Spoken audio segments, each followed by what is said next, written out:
My 4-day dry fast is about to come to an end. I'm going to break my fast whilst you watch me do it. That's 4 days of no food and no water. Before I drink these waters, I'm going to make a blessing in English and then in Hebrew. I will now commence. Dear God, through these waters, please make it so that I shall have abundance, strength, and resilience. And not a single human being should be able to make me feel inferior, unworthy, and be able to make me feel invalidated. Baruch atah Adonai, Eloheinu melech haolam, shakol niyeh b'dvoroi.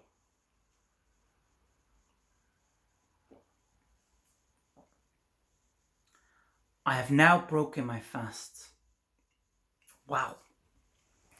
Drinking water is pretty amazing. Wow. I love these waters. That's what happens when you break a fast. You really, really appreciate food. You really, really appreciate water specifically. Let's be kind to the water. It's the water that gives us our main sustenance, to be fair. And this water has now given me my sustenance. I've broken my fast. I can't drink a lot of water. You're not supposed to drink a lot or eat a lot after you break a fast. You have to be very meticulous and very, very careful not to break a fast with a lot of food, with a feast. But I want to show you one thing. Next week, I will be having a feast. I will compensate myself for the hard work I've put into this amazing fast. I will compensate myself. Just a moment, I want to have another sip.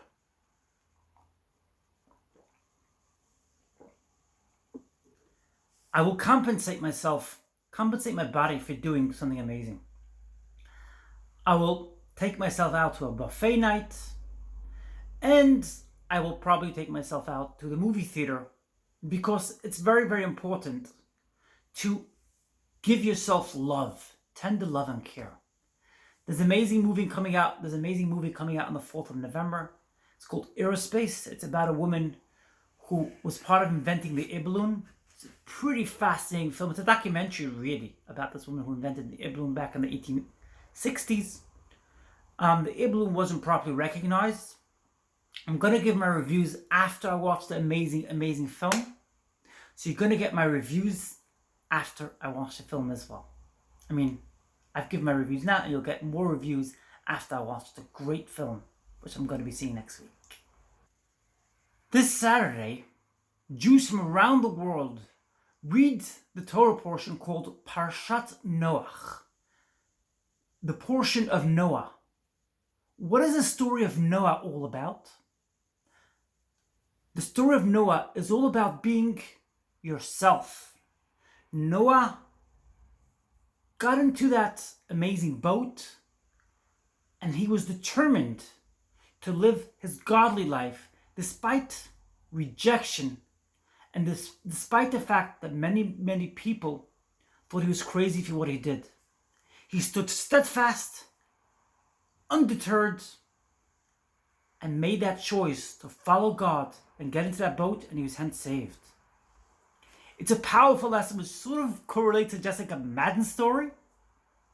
Yeah, it correlates to my story, and it's pretty cool. Now, I want to point out, though, that before Noah built the boat, and even quite near the end, he was a little hesitant. He was back and forth on it, because he was a human being.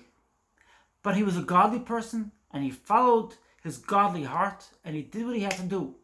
And he created that life for himself. He created a life thereafter. He saved his life. He ignored all the naysayers. Now I want to read to you an amazing lesson which I learned from my amazing teacher, Mat Kahn. He says as follows: the secret to healing what you are transmuting is surviving it. Contrary to what many spiritualists think, what you've survived is actually done. It's a bygone. So if you don't want things to clear up, don't look back behind you. In other words, if you don't want things to clear, just don't look behind you. The moment something is done, it's done. Even if you are in a situation where you say, oh my God, why did I say that? I've taken myself backwards. Don't do that. Just say, done. Because your time is not meant to be occupied in endless clearing. And one of the ways you make your way through into the fifth dimensional consciousness is by giving your time to the living practice. That is the essential key. Outcomes are not devalued by what you do. It is uncovered by your meaning. In other words, your outcomes are not determined by what you do necessarily. There is no inherent meaning other than the meaning you give to it. So don't try to control the outcome, because why would you try to control an outcome if you are the one making the rules? Just a moment.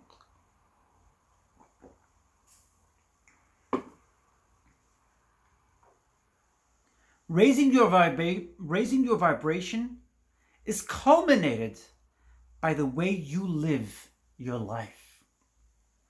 So deliberately affix high meanings to the symbol of activity you already do every single day. If you just walk across the street, have the experience of crossing the street. And if you say, may all beings be blessed as I am now, and then you cross the street, then it happens that all of a sudden you are flooded with a fulfillment that no coercion, manipulation can ever bring to you. No coercion or manipulation can ever remove from you. Even if you think that something new will bring you fulfillment, you'll notice that it doesn't last for long. This is a pretty powerful message. Outside things cannot fulfill you. They can't. If they fulfill you, those fulfillments don't last for long. Looking within, banking on spiritual achievements to fulfill you until you get to the fifth dimension is okay. But when you get to the fifth dimension, you got to realize that in the fifth dimension, that's not how it works. So you can't be told what doesn't fulfill you without being told what does. In other words, a lot of spiritual healers, a lot of spiritualists think that they could just tell you what doesn't serve you. They don't actually tell you what does serve you, what does get you by. That's why when you reach a higher plateau and you reach a higher stage in your spirituality, you've ascended. You have hence given yourself amazing powers and strengths because you allow life to happen for you. And you allow sad days to also happen. You accept everything. Remember, if you don't accept your pain becomes so much more painful. If you resist, the pain will insist. I repeat, if you resist, the pain will intensify and will insist. Persistence causes insistence. That's my powerful message today. It's about reaching a higher level of spirituality, one which includes great ideas and great means of doing the job right. We want to do the job right, don't we? And why not? Why shouldn't we do the job right? Let's gain our spiritual ascension. And those who hurt us in the past, let's see them as broken people. Let's see them as people in pain, people suffering. They only trespassed our boundaries because of their suffering. That's my powerful message today. If you enjoy this video, smash that like button. And why not feel free to share this video with your friends, family, acquaintances, and peers. Feel free to share away. Drop a comment in the comment section down below. I love your feedback, and I'm so grateful for your feedback in the past. Please let me know what you think. And if you have already pressed that subscribe button, why not press the little bell notification next to it so you can see these videos right away. If you haven't subscribed yet, subscribe now. Come along with me on my spiritual path, on my spiritual journey. I'm a spiritual teacher, and I love helping people heal themselves, find that light within them. I look forward to seeing you next week. Not next week, I'll be seeing you tomorrow night. I look forward to seeing you tomorrow night. And I want to wish you a great weekend. And if you celebrate Shabbat, Saturday, enjoy your Shabbat, enjoy your Saturday. Wishing you high vibes, high frequency. I love you so much.